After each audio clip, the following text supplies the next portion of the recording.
activities is one of the main factors to sustain the world. And this is affected by the Chinese Communist government. And we must against these cruel activities, these brutality activities on this world, because this world belongs to all the peoples in this world, not only for the Communist Party of China. So today we are gathering here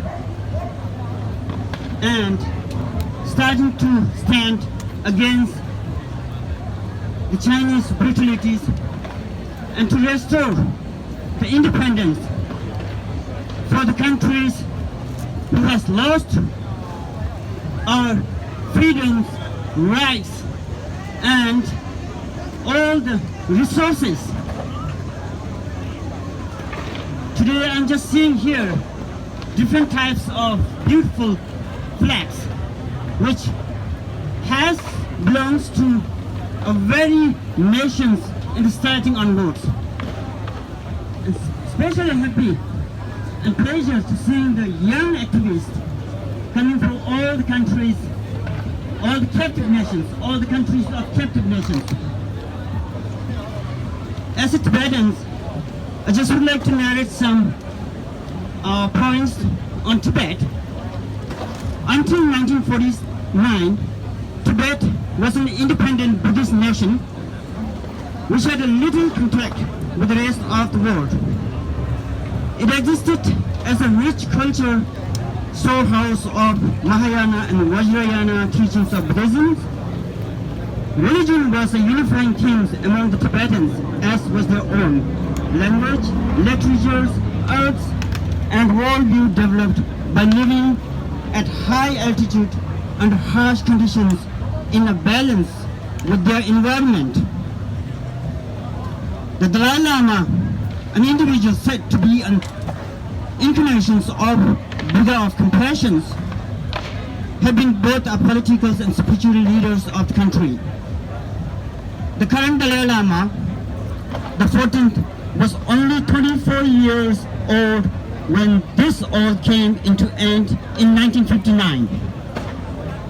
The Communist Chinese invasions in 1950 led to years of troubles that culminated in the complete overthrow of Tibetan government.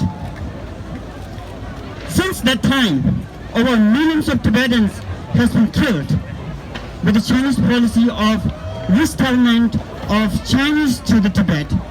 Tibetans have become a minority in their own country. Chinese is the official language compared to pre-1959 levels. Only 1 out of 20 monks and nuns are still allowed to practice under the government's watch. Up to 600 monasteries and shrines has been destroyed. Famine appeared for the first time in recorded history. Natural resources are devastated and wildlife depleted, extinctions. Tibetan cultures come close to being eradicated here. Peaceful demonstrations, protests, speech, writing by the monks and Tibetan lay peoples have resulted in a death and thousands of arrests. These political prisoners are tortured and held in substandard conditions with little hope of justice, unless we can all take part and recognize Tibet laws as our own, the future of its dreams. And some striking facts, if I tell you.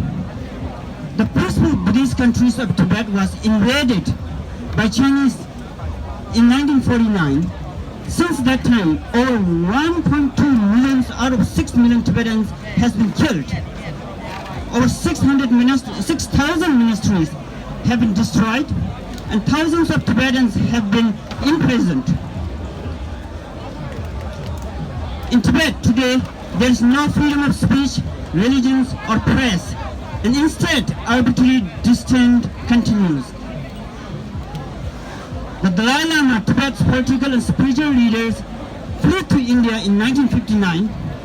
He now lives among over 100,000 other Tibetan refugees and their government in exile. Forced abortions, sterilizations of Tibetan women, and transfer of low-income Chinese citizens threatening the survival of Tibet's unique culture. In some time, Tibetans promised Chinese tellers outnumbers as Tibetan become 7:1 ratio. Within China itself, massive human rights abuses continues. It is estimated that there are up to 20 million Chinese citizens working in prison camps. Most of Tibetan plateau lies above 14,000 feet.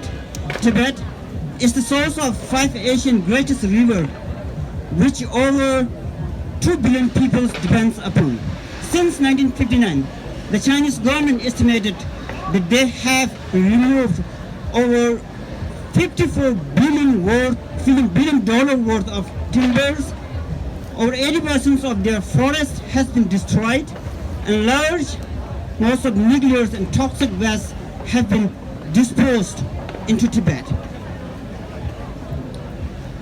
Through a concreted effort, the citizen of Earth can stand up and say no to the corporations and boycott Olympic Games to be hosted by the government that continues to abuse its people and misuse the resources.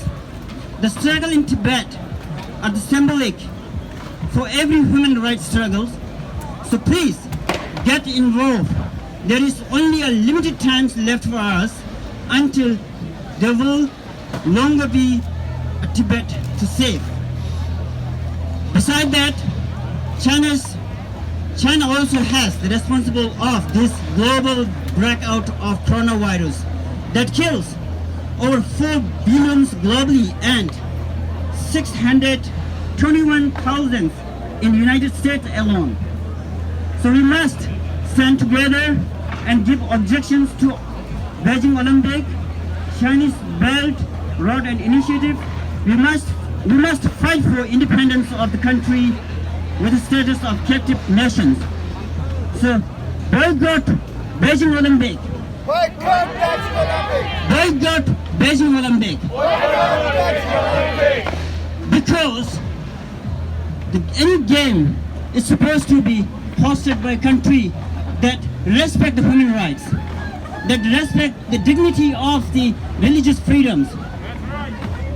And also, the game makes the people peace, friendship.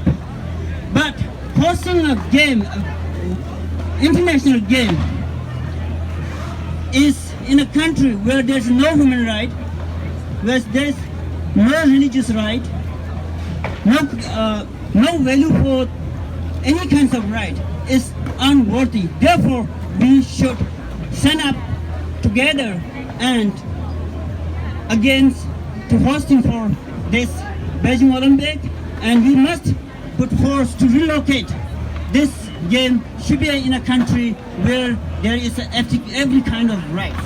Thank you.